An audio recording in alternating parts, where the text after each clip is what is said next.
Good morning, শুভ সকাল। কেমন আছেন আপনারা সবাই? নিশ্চয়ই খুব ভালো আছেন, আমিও খুব ভালো আছি। আজ হলো বুধবার, ঘড়ির কাঁটা 12টার ঘরে। গতকাল শুভ নববর্ষের হাঁটা এমন হেঁটেছি, আজকে কোমর থেকে ঠ্যাং খুলে আসছে। খালি মনে হচ্ছিল শুয়ে বসে দিনটা পার করি, ভিডিও করব না। তারপরে ভাবলাম না, শরীর যেমনই থাকুক, মনটা এখনো তাজা রয়েছে। তাই ক্যামেরা অন করে আপনাদের সামনে চলে আসলাম। আর দেখুন কি সুন্দর ফুল ফুটেছে। আর এই গাছে তো প্রত্যেকটা ডালে ডালে প্রত্যেক দিন এত এত ফুল হচ্ছে। আজকে পুপুর টিউশন 4টে থেকে। গতকালকে তো বিরিয়ানি খেয়েছি, পুপু রাতে ওর বন্ধুদের সঙ্গে খাওয়া দাওয়া করে এসছে। তা আজকে হালকা ফুলকা না খেলে পেটটাকে বাঁচাতে পারবো না। তাই কাল রাতেই আমরা ঠিক করে নিয়েছি আজকে আলু সেদ্ধ ভাত দিয়ে দুপুর চলবে, রাতে যা কিছু করার করবো খালি। তো চলুন। আমার খুব হাত পা যন্ত্রণা করছে। আর গত পরশু দিনের তিতার ডাল রয়েছে। এবারে আমার তিতা খিদা এই সমস্ত কথা শুনে আপনারা বলবেন কি ভাষায় কথা বলো মামন। আমার বাড়ির লোকরা সব পূর্ববঙ্গের লোক, তারা যেভাবে কথা বলে তাদের কিছুটা, আর এই দেশের লোকেরা যেভাবে কথা বলে তাদের কিছুটা, দুটো মিলিয়ে মিশিয়ে একদম গন্ডগোল হয়ে যায় আমার কথাবার্তাতে। এখানে ফড়িংয়ের জন্য চিকেন ধুয়ে হলুদ দিয়ে রেখে দিয়েছি, পরে সিটি দিতে, পরে গ্যাসটা জ্বালিয়ে দেবো, সিটি পড়বে। এখানে চাল ধুয়ে রেডি করে নিয়েছি। আর দেখুন ছোট হাঁড়িটাতে যে রান্না করতে অসুবিধা হয় বলে বড় হাঁড়িটা কিনেছি। হ্যাঁ, যেটুকু চাল রান্না করি তাতে ভাত থাকে তলানিতে, এইভাবে দেখতে হয় ভাতের হাঁড়ির ভাতকে। আর ইন্দ্র খুব রাগারাগি করছিল, হ্যাঁ 3 জন মানুষের এত বড় হাঁড়ি রান্না বান্না করে টেবিলের উপরে এনে রাখছো, দেখতে কেমন লাগে? সব রাক্ষসা খাওয়া খাই আমরা, লোকে দেখলে ভাববে। লোকে দেখে কি ভাববে না ভাববে এই ভেবে যদি চলি গো ইন্দ্র, নিজের জীবনের সুখ শান্তি শেষ। একদিন টেবিলে পড়ে পাখার হাওয়া খেয়েছে, দড়ি দড়ি অবস্থা। আজকে ছাড়িয়ে রান্না করে ফেলতে হবে, নাহলে ডাস্টবিনে যাবে। আমার পাট শাক ভাজা খুব ভালো লাগে, একটুখানি বেশি করে রসুন কাঁচা লঙ্কা দিয়ে করলে। আমার পুপুকে দেখাই। ও পুপু, গুড মর্নিং। এই যে আজকে কলেজে যাওয়ার কথা ছিল, কাল দুপুরে বিরিয়ানি খেয়েছে, রাতে বন্ধুদের সঙ্গে মোমো খেয়েছে, আজকে আর কলেজে যাওয়ার সাহস পেল না। যদি রাস্তাঘাটে পেয়ে যায় নেচার কল। আজকে সকালে অনেক কাছাকাছি করেছি। দেখুন না, জামা কাপড় মেলার স্ট্যান্ডটা ওই কোণটাতে ছিল, এই যে জানলার ওই পাশে ছিল। আমি আবার বুদ্ধি করে এখানে এনে রেখেছি। ইন্দ্র বেরোনোর মুখে অনেক কথা শুনিয়ে গেল। হ্যাঁ, কেউ বেরোনোর মুখে এত বড় জিনিসটা রাখে, ঢুকতে বেরোতে অসুবিধা হবে না? আমি কে আসবে কে বেরোবে বলো তো? হ্যাঁ, এটা কি আমার সদর দরজা যে লোকজন এখান দিয়েই আসবে? এটা তো আপৎকালীন, বাড়িতে ডাকাত পড়লে আমরা এই গেট খুলে পালাবো, সেই কারণে বানানো। কেউ জানবেই না। হয়েছে বাবা, তোমার বাবা আমাকে কথা শোনানোর সুযোগ ছাড়তে চায় না, জানো? হাবি যাবি তাবি যে কোনো কারণে দুটো কথা শুনিয়ে বেরোতে পারলে ওর কাজকর্ম মনে হয় ভালো হয়। আর যে যেটাতে শান্তি পায় পেতে দাও, তবে সবার কথায় নিজে অশান্তিতে ভুগলে হবে না, বুঝছো বন্ধু? এটা আমার ক্ষেত্রে আমি অ্যাপ্লাই করি, আমার যারা বন্ধু, যারা আমাকে নিজের মনে করেন, তারাও অ্যাপ্লাই করবেন। মানুষের মুখ, মানুষ তো বলবেই। সকালে ঘর দুয়ার ভালো করে মুছেছি। এই যে শাক ছাড়াবো, কিছু মার্বেলের মধ্যে এঁটে সেটে থাকবে, আর একবার না পৌঁছলে চলবে না। এখন তো খাটে কম শুচ্ছি, নিচে বডি ফেলছি বেশি। গরমকালে তো এটাই হয়, যত মেঝের ওপরে শোবো, মার্বেলের ওপরে শোবো, তত শান্তি, তাই না? আমাদের ছোটবেলায় তো আর এসি ছিল না, মা সুন্দর করে ঘরটা মুছে দিত, ব্যাস পটাপট মেঝের ওপরে শুয়ে পড়তাম। আপনারা কারা কারা এখনো পর্যন্ত মেঝের ওপরে শোয়ার অভ্যেস রেখেছেন? মেঝের ওপরে বসা, মেঝের ওপরে শোয়া মানে মাটির সঙ্গে জুড়ে থাকা। ঠিক বলেছি? ঠিক না বললেও ধরে নি ঠিকই বলেছি বড় মা। কথায় কথায় তো কত কথা বেরোয়, তার মধ্যে কি সবই গ্রহণযোগ্য কথা না সবই গুরুত্বপূর্ণ কথা? যারা সর্বক্ষণ গুরুত্বপূর্ণ কথা বলছে তাদের কথাতে থাকবে দাড়ি, কমা, ফুল স্টপ। কিন্তু আমি বক বক করছি, আমার কথাতে নো ফুল স্টপ, নো কমা, কিচ্ছু নেই, চলতেই থাকবে চলতেই থাকবে। গল্পের গরু যতক্ষণ না গাছে উঠে ছটফট করছে ততক্ষণ আমাদের গল্প চলতেই থাকবে, তাই না মা? ও আমার ছোট মা, ও আমার হরিণ এখন গায়ে ঘেসে ঘেসে থাকে, জানেন কেন গো? একটু বড় হয়েছে বলে। ছোটবেলায় পাত্তা দিত না অত, আর এখন আমি যেখানে বসবো সেখানে যাবে এরকম গায়ের সঙ্গে গা ঠেকিয়ে মুখ ঠেকিয়ে বসে থাকবে। না মা, আমার সোনা মেয়ে, আমার ছোট্ট মেয়ে, আমার পাখি বুড়ি। আমার দুপুরে রান্না বান্না কমপ্লিট। আবার বলছি রান্না বান্না করলাম, আলু সেদ্ধ ভাত, কিন্তু শোনাচ্ছি রান্না বান্না। আলু সেদ্ধটা ওই লঙ্কা ভাজা দিয়ে মাখতে গেলাম, হাতে ছ্যাঁকা খাচ্ছি বলে রাখলাম, পরে এসে মাখবো। পরে এসে মানে ওই পুকু স্নান করতে গেছে, ও আসুক তারপরে মেখে ঝুঁকে খেতে বসবো। গতকালকের তিতার ডাল, তাহলে ভাবুন তো কতটা ডাল, গতকাল না গত পরশু দিন, এই মরেছে, পচা দশা আশি বাসি সব মামনের রান্নাঘরে পেয়ে যাবেন। এই এতটা ডাল ফেলে দেওয়া যায় বলুন তো? কালকে তো দুপুরে বিরিয়ানি খাওয়া হয়েছে, এটা খাবে কে? তাই রেখে দিয়েছিলাম, এখন বেশি করে জল দিয়ে টকবক করে ফোটালাম, জল মানে ভেজাল। আর এই হলো কি জানো, এটা কি নাম দেখে মনে পড়ছে না, পাট শাক ভাজা। বেশি করে রসুন কাঁচা লঙ্কা দিয়ে পাট শাক ভেজেছি, আমার তো দারুণ লাগে। এখন ভাজা খাবো, পরে পাট শাকের ডাল, পাট শাকের ঝোল এই সমস্ত রেঁধে বেড়ে খাওয়া লাগবে। আর এখানে ফড়িংয়ের ভাত ঠান্ডা হতে দিয়েছি, 4 টুকরো বরফের কুচি দিলাম, তাও ঠান্ডা হচ্ছে না। আর এখানে রয়েছে রঙ্গিলার ভাত, ইন্দ্র যখন খেয়ে দিয়ে উঠবে তখন রঙ্গিলার ভাতটা বাইরে গিয়ে দিয়ে আসবে। আমি আর বাইরে ওকে খেতে দিতে যেতে পারবো না বাবা। কি ঠান্ডা ঠান্ডা হাওয়া দিচ্ছে জানেন। পুকুদের কলেজের ওইখানে নাকি বৃষ্টি হয়েছে, পুকু খবর পেল, ওর বন্ধুরাই দিয়েছে। আমাদের শ্রীরামপুর পুরো শুকনো গো, চতুর্দিকে বৃষ্টি হবে, পরের দিন খবরের কাগজে পড়বো শ্রীরামপুরে বৃষ্টি নেই। কেন গো ভগবান এরকম মুখ ফিরিয়ে রইলো কেন? এই জলটাও কি ঠান্ডা।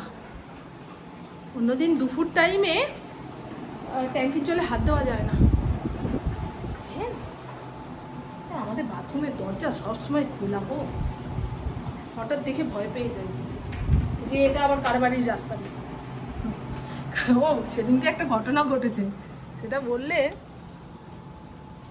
কি সুন্দর হাওয়া দিচ্ছে।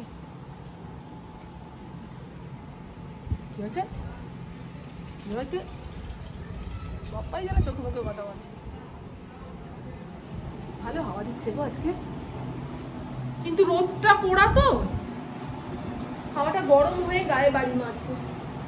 রোদটা হালকা হয়ে গেলে হাওয়াটা বেশ আরামদায়ক। আর বেশি বকতে পারছি না, এবারে ভাত ঠাত খাই। পুবু 3:45 সময় মনে হয় বেরোবে, ইন্দ্র দিয়ে আসবে। তারপরে ফাঁকা বাড়িতে একা নিজের মতো করে একটা সিনেমা দেখবো। লজ্জা 2 বেরিয়ে গেছে অনেকদিন আগে, দেখবো দেখবো করে দেখাই হচ্ছে না। তবে এখন ওয়েব সিরিজগুলো যে ধরনের হয়ে গেছে, যে ধরনের ভাষা প্রয়োগ করা হয়, আসলে পাবলিক যেটা চাচ্ছে, পাবলিক যেটা খাচ্ছে, ওই ওয়েব সিরিজের লোকেরা কিংবা যে কোনো সোশ্যাল মিডিয়ার লোকেরা সেরকম করার চেষ্টা করছে। কিন্তু ওই সমস্ত ভাষা 10 বার কানে আসার পরে একবারের বার মুখ থেকে বেরিয়ে যাবে, তাই না? যেটা শুনছি, যেটা দেখছি, মানুষ সেইটাতেই অভ্যস্ত হয়ে যায়, তারপরে ওই রকমই হতে চায়, ওই রকমই করতে চায়, ওই রকমই বলতে চায়। খুব খারাপ অবস্থা, খুব খারাপ দিন গো।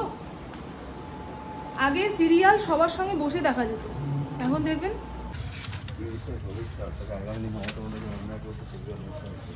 টাটা বাবাই টাটা। চলুন, ইন্দ্রকে বলেছি ফেরার পথে মিষ্টির দোকান থেকে মিষ্টি আনবে না, হালখাতা থেকে যা মিষ্টি পেয়েছি সেগুলো আগে খেয়ে দিয়ে শেষ করি, তারপরে নয় দোকানের মিষ্টির কথা ভাবা যাবে। দাঁড়ান দেখাই। ইন্দ্র একটু আগে বাড়িতে আসলো, ফেরার পথে এই ব্যাগগুলো না খুব কাজের হয়, তবে আমি নিয়ে বেরোবো না, আমার মায়ের যদি দরকার থাকে মাকে দিয়ে দেবো, নাহলে শাশুড়ি মাকে দিয়ে দেবো। এই মিষ্টির দোকানের মিষ্টি খুব ভালো, খুব ভালো। এই দেখুন, ঠিক আছে না, কত রকমের শুকনো মিষ্টি দিয়েছে। 3 দিন বাইরে পড়ে থাকলেও মিষ্টি নষ্ট হবে না। আমার এই রকম প্যাকেজিং খুব ভালো লাগে। আবার কিছু মিষ্টি এমন এসছে যেগুলো 2 দিন বাইরে পড়ে থাকার পরে শক্ত হয়ে গেছে। তাও গরমটা কম তো, টকা টকা গন্ধ হয়নি। একটা খাই, হ্যাঁ ওটা খাও বলেন তো, এইটা এইটা। তাহলে এত রকমের মিষ্টি ঘরে থাকলে দোকান থেকে মিষ্টি এনে খেতে হয়? এই নীল ষষ্ঠীর দিন যে বেলটা এনেছিল, সেই বেলটা রাতের দিকে পানা করে রেখে দেবো, কালকে সকালবেলায় ইন্দ্রকে দেবো বেলের পানা। নাহলে সকালবেলায় বেল ফাটিয়ে, বেল চটকিয়ে, কাঁধ বের করে শরবত বানিয়ে প্রভুকে খেতে দেওয়া ইম্পসিবল। ও মা খাবে নাকি? গুড ইভিনিং, এখন সময় রাত্রির 8:30। পুপু টিউশন থেকে ফিরেছে, মা মেয়েতে চা বানিয়ে খেলাম। এবারে রাতে কিছু রান্না করতে হবে। পুপুকে বললাম ডিমের ঝোল করি, বলছে না মা অমলেট কারি করো। অমলেট কারি করো। আর এই অমলেট কারি করতে গিয়ে না আমার গায়ে জ্বর আসে। মনে হয় ডিম ফাটিয়ে, পেঁয়াজ কেটে কুটে বড় করে অমলেট বানাও, কেটে আবার ঝোলের মধ্যে ফেলো। তার থেকে ওই সেদ্ধ করা ডিম দিয়ে ঝোল করা অনেক সহজ। কিন্তু কিছু করার নেই, একবেলা ফাঁকি দিয়েছি, এবারে তো আর ফাঁকি দেওয়া যাবে না। আমি বলছি না, ফল খুব একটা ভালো খাই না, তার উপরে বেল আরোই ভালো খাই না, কিন্তু পেটের জন্য খুব ভালো। ইন্দ্র তো মাঝে মধ্যেই আনে। ওই সকালের দিকে না অত হুটোপাটির চোটে এই বেলের কাঠ বের করে পানা বানিয়ে দিতে পারি না। কালকে পয়লা বৈশাখের হাঁটা হেঁটে আমার গায়ে পায়ে যা ব্যথা হয়েছে, সংসারের সামান্য থেকে সামান্য কাজগুলো করতে ইচ্ছা করছিল না। এই এখন এনার্জি পেয়েছি, দুপুরে একটা টানা ঘুম দিয়েছি জানেন, তারপরে শরীরটা একটু সুস্থ হলো। যে কোনো ঝোল তরকারিতে গরম জল দিলে স্বাদ ঠিকঠাক হয়, আর রান্নার মাঝখানে ঠান্ডা জল ঢেলে দিলে হয়ে গেল, স্বাদ যাবে বিগড়ে। কাঁচা লঙ্কা দিয়ে রান্না করছি বলে দেখুন কেমন ফ্যাটকা ফ্যাটকা কালার হয়েছে। আগে মানুষ চোখ দিয়ে খায়, তারপরে জিভে নেয়। দেখতেই যদি ভালো না হয়, জিনিসটা তো আর চেখে দেখবে না কেউ। ও যাকে যেটুকু তেল ছিল সেই দিয়েই রান্না করেছি, খুব বেশি তেল দিইনি বলে এরকম ঝরঝরা দেখতে লাগছে। এই যে টমেটো দিয়ে দিলাম, এবারে আস্তে আস্তে হতে থাকুক, আমি স্নানটা করে আসি। আর এই তো বন্ধু, আমার গা হাত পা ধোয়া হয়ে গেছে। রাতে ঘুমানোর আগে গা হাত পা ধুয়ে একখানা পাতলা ধরনের নাইটি পরে যদি শুই না, টেনে বেঁধে ঘুম ধরে আনতে হয় না। ওপরের ঘরে গিয়ে যেই বিছানায় বডি ফেলবো আপনা আপনি ঘুম চলে আসে। সেই কারণে দুপুরবেলায় গা ধুই না। দুপুরবেলায় গা ধুলে ওই সন্ধে হতে না হতেই জেকে সেই হয়ে যায়। আর এই ডিমের অমলেট কারিতে গরম মশলা দিলাম না, রাতের তরকারি তো খুব ভেবে চিনতে মশলা দিতে হয়, নাহলে ইন্দ্র খাই খাই খাই খাই খাই খাই করবে। হ্যাঁ, দুপুরে যেরকম রাতেও সেরকম। নিজেদের শরীরের কথা চিন্তা করো না। এই এত রকম জামা কাপড় কোথায় মরেছে, জামা কাপড় আজকে ওই সাইডে মেলে দিয়ে এসছি। দেখো গো, রাত্রিবেলায় জামা কাপড় বাইরে রাখতে নেই, তবে ছাউনি জায়গায় মেলেছি তো, আর ভালোভাবে শুকায়ও নি। আধা ভেজা অবস্থায় নিয়ে গিয়ে রাখলে গন্ধ ছেড়ে যাবে, সেই জন্য রাত হয়ে গেল। কাল থেকে খেয়াল রাখবো, সকালবেলায় মেলে দিতে পারলে দেব, আর না হলে ওই বারান্দার ব্যালকনিতে মেলবো। বারান্দার ব্যালকনি কি জিনিস, ব্যালকনির স্ট্যান্ডে গিয়ে মেলবো। তো চলুন বন্ধু, ইন্দ্র চলে এসছে। এতক্ষণ যাবত আমাদের নতুন অফিসে বসেছিল, বাড়িতে ফেরার আগে ওই অফিসে ঢু মেরে আসি। তোমাকে একটা গুরুত্বপূর্ণ কথা বলবো, শুনবে? তুমিও দেখে চমকাবে, তোমার মেয়ে দেখলে তো আরোই চমকাবে। ওই দেখো, মা শারদার মাথার উপরে একখানা আরশোলা, অনেকক্ষণ যাবত। আগে ঘরের দরজাটা দাও। কি সাপ ভেবেছো? ইনি সাপ ভয় পায় আর মেয়ে আরশোলা ভয় পায়। ওই দেখো,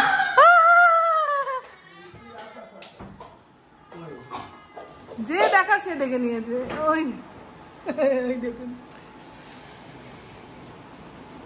ঠিক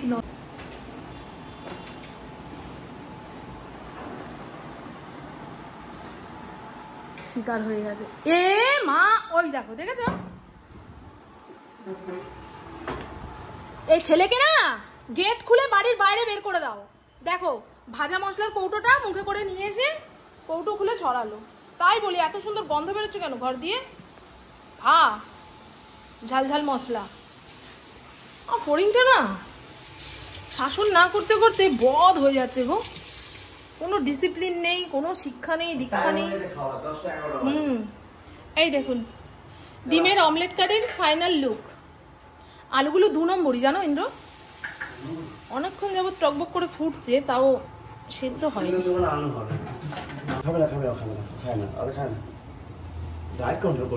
কেন তুমি মেখে দিলে নাকি ও সব ভাত শেষ করে, আবার বলছো ও রাতের দিকে খায় না? কি গো,